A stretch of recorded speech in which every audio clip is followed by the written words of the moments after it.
आरक्षण को लेकर के एक बार फिर से एक बड़ा बवाल खड़ा हुआ है और यह बड़ा बवाल कुछ ऐसा है जो आपको सोचने पर मजबूर कर देगा।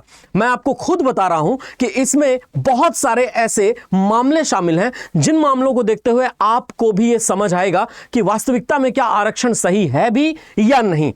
वास्तव में आरक्षण एक ऐसी व्यवस्था थी जिसमें समाज के वंचित लोगों को अपलिफ्ट करना था, यानी समाज के उन लोगों को फ्रंट लाइन में लेकर के आना था, उन लोगों को मुख्य धारा में लेकर के आना था जो लोग अधिकारों से वंचित रह गए हों। लेकिन क्या अब इसका दुरुपयोग होने लग गया है? सुप्रीम कोर्ट ने अभी हालिया फैसले में कर्नाटक हाई कोर्ट में एक फैसले सुनाए जाने के बाद उसके याचिकाकर्ता को फटकार लगाई है। और सुप्रीम कोर्ट ने क्या फटकार लगाई है, आइए उसके बारे में बात करते हैं। लेकिन उससे पहले दोस्तों चैनल को सब्सक्राइब कर लीजिएगा, क्योंकि सारे मुद्दों की बातें यहीं पर होंगी, इसी जगह पर होंगी। दोस्तों मुद्दा क्या है कि अगर दोनों माता पिता आईएएस अधिकारी हैं तो आरक्षण की क्या जरूरत? सुप्रीम कोर्ट ने क्रीमी लेयर के कोटा पर सवाल उठाया है। अब मुद्दा यह है कि ओबीसी कम्युनिटी यानी अदर बैकवर्ड कास्ट जो कम्युनिटी होती है उसमें क्रीमी लेयर और नॉन क्रीमी लेयर का कॉन्सेप्ट है। क्रीमी लेयर का मतलब जिसकी इनकम ठीक ठाक है, नॉन क्रीमी लेयर का मतलब होता है जिसकी इनकम ठीक ठाक नहीं है। नॉन क्रीमी लेयर का सर्टिफिकेट होता है और अगर वो सर्टिफिकेट किसी के पास है तो उस सर्टिफिकेट के माध्यम से लिया जा सकता है आरक्षण का लाभ।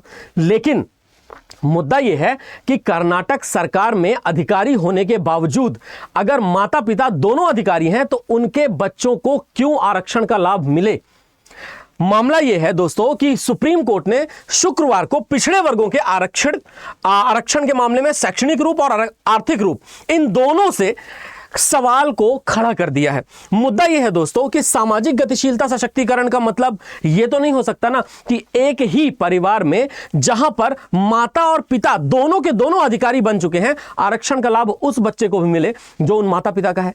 देखिए ऐसा तो नहीं है कि अगर कोई एससी समाज का, कोई एसटी समाज का अथवा कोई ओबीसी समाज नॉन क्रीमी लेयर का अधिकारी बनता है तो उसके बच्चे किसी खराब स्कूल में पढ़ेंगे या उसके बच्चे किसी भी ऐसी जगह से शिक्षा प्राप्त करेंगे जो जगह वास्तविक में ऐसा अलग तरीके का एटमॉस्फेयर प्रोवाइड नहीं करती कि वो अपने आप का सर्वांगीण विकास कर सके।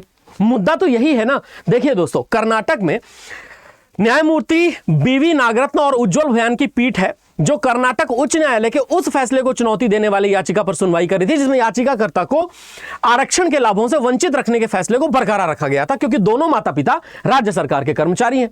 अब राज्य सरकार के कर्मचारी हैं, इसका मतलब तो सिंपल सी बात है ना दोस्तों कि सारी सुख सुविधाएं मिल रही हैं, और अगर मिल रही हैं तो इससे उसी समाज के दूसरे बच्चे का हक चला जाता है।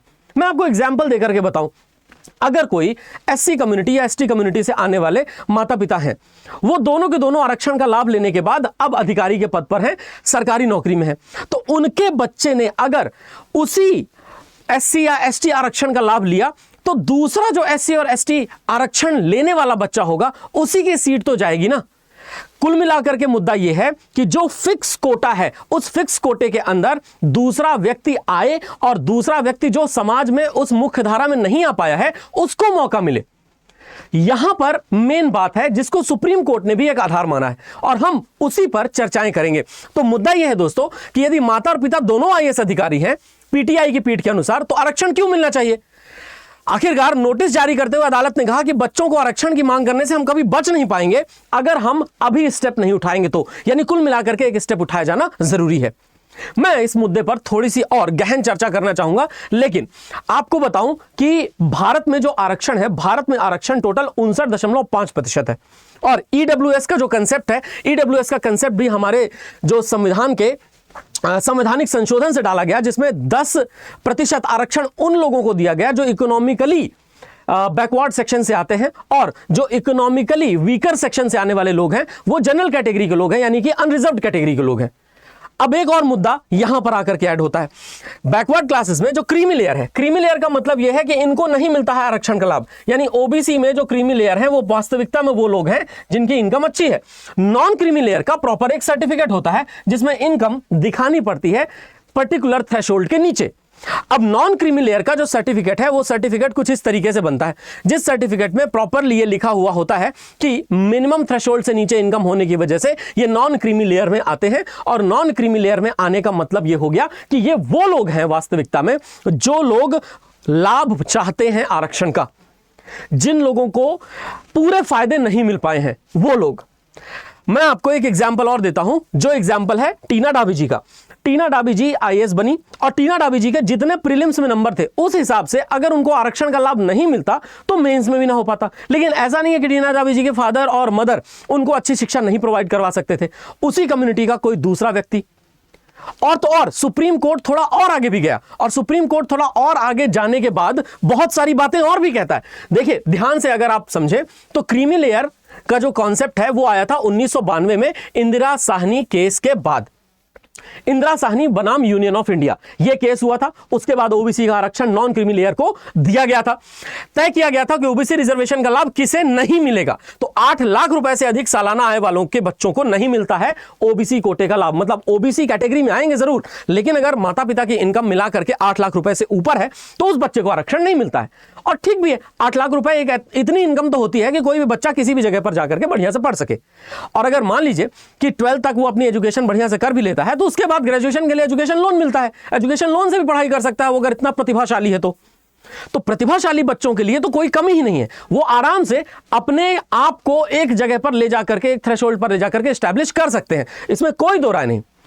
अब आते हैं मुख्य मुद्दे पर। एससी एसटी का जो क्रीमी लेयर रूल है इस पर हमेशा से बातें होती रही हैं, लेकिन सरकारें बैकफुट पर आ जाती हैं, क्योंकि बहुत सारे ग्रुप ऐसे हैं जो बहुत सारे ग्रुप कई बार लोगों को इंस्टिगेट करते हैं कि सरकार आरक्षण हटाना चाहती है। सरकार आरक्षण नहीं हटाना चाहती, और मैं तो मानता हूं, आप लोगों का भी क्या सोचना है बताइएगा कमेंट सेक्शन में कि एससी एसटी में भी क्रीमी लेयर का कॉन्सेप्ट होना चाहिए। मतलब वो लोग जो एससी एसटी में भी अब अच्छी इनकम बना रहे हैं उन लोगों को ख्याल रखना चाहिए उन लोगों का जो लोग अभी अच्छी इनकम नहीं बना रहे हैं। मतलब जिन लोगों के बच्चे एससी और एसटी कम्युनिटी में ही वंचित हैं अभी बहुत सारे परीक्षा देने के अधिकारों से, या फिर शिक्षा के अधिकारों से, या फिर जो भी उनके शैक्षणिक और आर्थिक विकास के अधिकार हैं, उन लोगों को मौका मिलना चाहिए। मैं इसमें एक मीणा कम्युनिटी का एग्जाम्पल भी दूंगा, और मीणा कम्युनिटी का एग्जाम्पल देने के साथ साथ मैं आपको बताऊंगा भी, ऐसा नहीं है कि मीणा कम्युनिटी से मेरा कोई पर्सनल बैर है। स्वाभाविक सी बात है, मीणा कम्युनिटी बहुत मेहनती हैं और इसीलिए उन्होंने आईएएस में लगातार अच्छे नाम बनाए हैं। लेकिन बावजूद उसके मीणा कम्युनिटी के आईएएस में जो अच्छे नाम बने हैं, उन अच्छे नामों के बीच बीच में सुप्रीम कोर्ट का एक कंसर्न भी है, और सुप्रीम कोर्ट का जो कंसर्न है वो सुप्रीम कोर्ट का कंसर्न आपको ध्यान देना पड़ेगा। मैं अभी आपको बताता हूं 2024 में एक फैसला लिया गया था। फिलहाल आपका एससी और एसटी में क्रीमी लेयर के कॉन्सेप्ट को इंट्रोड्यूस करने पर क्या सोचना है वो जरूर मैं आपसे इंतजार करके देखूंगा। अब देखो, भारत में अगर रिजर्वेशन सिस्टम को देखो गवर्नमेंट जॉब के रूल में, तो 15% एससी यानी कि शेड्यूल कास्ट कम्युनिटी के लिए, लगभग 7.5% एसटी यानी कि शेड्यूल ट्राइब कम्युनिटी के लिए रिजर्व होती हैं सीट। ओबीसी जो अदर बैकवर्ड क्लासेस हैं उनमें 27% सीट रिजर्व होती हैं, और फिर आता है economically weaker section. Economically weaker section में 10% सीट रिजर्व होती हैं। अब मुद्दा यह है कि अगर कोई भी व्यक्ति जनरल कैटेगरी के कट ऑफ को क्वालिफाई कर लेता है तो वो जनरल कैटेगरी के कट ऑफ को क्वालिफाई करने के बाद उस सीट पर भी आ सकता है। इसीलिए उस सीट को कहा जाता है यूआर यानी अनरिजर्व्ड। तो ये जनरल कैटेगरी कोई कैटेगरी नहीं होती है, रैदर इसको अनरिजर्व्ड कैटेगरी कहा जाएगा। तो अनरिजर्व्ड कैटेगरी में कोई भी व्यक्ति जो उतने कट ऑफ पर चला जाए वो क्रॉस कर सकता है। लेकिन असल मुद्दा तो वही है ना दोस्तों, जिसको उन पढ़ाई के अधिकारों से वंचित रखा गया, या जो पढ़ाई नहीं कर पाया है, जो थोड़ा पिछड़े समुदाय से आता है या जो ट्राइबल फैमिली से आता है, वो अगर बच्चा मेहनत करके उस कट ऑफ के थ्रेशोल्ड तक पहुंचता है, जिस कट ऑफ के थ्रेशोल्ड पर पहुंच करके वो बच्चा सिलेक्शन ले रहा है जिसके माता पिता ऑलरेडी ऑफिसर हैं, तो बताइए ये गलत है ना। मैं मीणा समुदाय की ही बात करूं, मान लीजिए मीणा समुदाय जो शेड्यूल ट्राइब में आते हैं राजस्थान से, मीणा समुदाय का एक बच्चा है जिसके माता पिता दोनों आईएएस ऑफिसर हैं और वो एक्स अमाउंट ऑफ नंबर लेकर के आया। देन दूसरी तरफ आप देखिए मीणा समुदाय का एक वो बच्चा है जिसके गांव में रहते हैं माता पिता, उन्होंने अपनी मेहनत से पढ़ा करके उसे मेहनत करवा करके उस जगह तक भेजा और वो मान लीजिए x-0.5 नंबर लेकर के आया। तो क्या वो जो गांव वाला बच्चा है वो डिजर्व नहीं करता है सिलेक्शन? क्या जो बच्चा जिसका प्रिविलेज्ड बैकग्राउंड है, जिसके माता पिता दोनों ऑफिसर हैं, क्या वो डिजर्व करता है सिलेक्शन? तो यहां पर थोड़ा नैतिकता पर भी सवाल उठते हैं। यूपीएससी में एक पेपर होता है एथिक्स का भी, वहां पर जो नैतिक है वो नैतिकता पर भी बातें आती हैं। और कुल मिलाकर के मुद्दा यह है कि 59.5% तो भारत में आरक्षण है। अब उसके बाद जो बाकी का अनरिजर्व्ड कैटेगरी है, उस अनरिजर्व्ड कैटेगरी में भी कंपटीशन। दूसरी बात देखो दोस्तों, सिविल सेवा में पिछले 5 साल में चयनित 389 एसटी उम्मीदवारों में से 159 का सरनेम मीणा है। ऐसा नहीं है कि मीणा कम्युनिटी बहुत बढ़िया नहीं कर रही, लेकिन मीणा कम्युनिटी के जो लोग बढ़िया कर रहे हैं उन्हीं बढ़िया करने वाले लोगों के परिवारों के बच्चे भी इनमें शामिल हैं। मतलब कि जो मीणा कम्युनिटी के बहुत सारे ऐसे सफल माता पिता हैं उनके बच्चे भी शामिल हैं। मैं चाहता हूं कि उन परिवारों को भी यह मौका मिले, और जो कि सुप्रीम कोर्ट भी चाहता है, जो परिवार के बच्चे अंडर प्रिविलेज बैकग्राउंड के हैं, जो लोग अभी तक उतने बढ़िया तरीके से आर्थिक और शैक्षणिक रूप से लाभ नहीं ले पाए हैं, उन बच्चों को भी आगे आना चाहिए। जो बच्चा गांव खेड़ों से है, जो बच्चा इंटीरियर से है, उनको भी आगे आना चाहिए। और यही बात है। तो देखो दोस्तों, यूपीएससी 2025 के परीक्षा परिणाम में बात करिए तो कुल 958 जो उम्मीदवार चयनित हुए उसमें 25 मीणा सरनेम से हैं। यानी कि जो एसटी सीट है, वो एसटी सीटों में जो टोटल 73 सीट है उनमें से 25 सीटें जाती हैं मीणा समुदाय को, यानी 34.24% एसटी समुदाय में मीणा की हिस्सेदारी है, मीणा सरनेम की हिस्सेदारी है। यूपीएससी 2024 में 37%, यूपीएससी 2023 में 37%, यूपीएससी 2022 में 45%, यूपीएससी 2021 में 51%।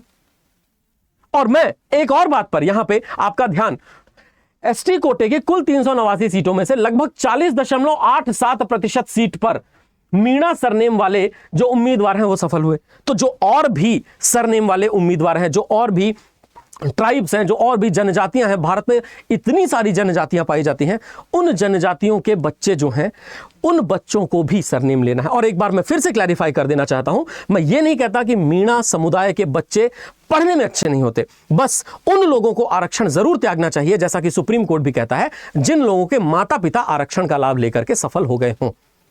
ऐसी व्यवस्था भारत की सरकार को भी बना देनी चाहिए, जिसमें माता पिता अगर आरक्षण का लाभ लेकर के सफल हो गए हैं तो फिर उस बच्चे को अब अच्छा बैकग्राउंड मिल गया है, अब उन बच्चों को बैकग्राउंड मिलना चाहिए जो बच्चे अभी तक आरक्षण का लाभ नहीं ले पाए हैं।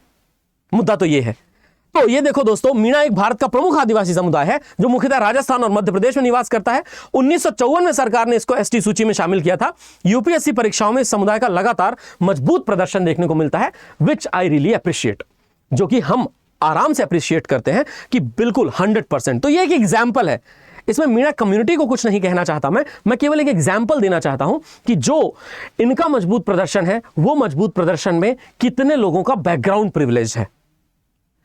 सुप्रीम कोर्ट की ये 7 लोगों की जो बेंच थी, 2024 में इन्होंने एक डिसीजन दिया था और इन्होंने कहा था कि शेड्यूल कास्ट जो है उसमें भी डी क्लासिफाई करिए सब कास्ट को।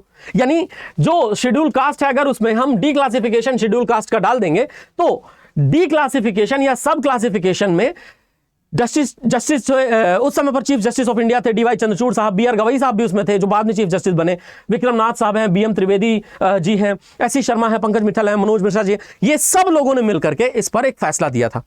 अब दोस्तों आपको क्या लगता है कि डेमोग्राफी में हम लोग क्या वास्तविकता में अब आरक्षण को त्यागने की स्थिति में पहुंच गए हैं उन लोगों के लिए जिन लोगों के माता पिता प्रिविलेज्ड बैकग्राउंड में पहुंचा चुके हैं बच्चों को, या नहीं? ये आपसे एक बहुत ही संजीदा सवाल है। दोस्तों आपके विचारों का कमेंट सेक्शन में स्वागत है। याद रखिए, बात आरक्षण के विरोध में नहीं है, बात उन लोगों के लिए आरक्षण के विरोध में है जिन लोगों को आरक्षण का लाभ मिल चुका है, जिनके माता पिता ऑलरेडी ऑफिसर बन चुके हैं। अब उनको अपनी ही कम्युनिटी के लिए, अपने ही लोगों के लिए आगे आना चाहिए, आरक्षण को त्याग करके बाकी के कोटे में उन लोगों को बुलाना चाहिए जिनको उस कट ऑफ में जाकर के क्वालिफाई कर लेना है एग्जामिनेशन। अब उनको फायदा नहीं लेना चाहिए जिनको ऑलरेडी प्रिविलेज्ड बैकग्राउंड मिल चुका है। आपका क्या सोचना है कमेंट सेक्शन में जरूर बताइएगा, स्वागत रहेगा। जय हिंद दोस्तों, जय भारत।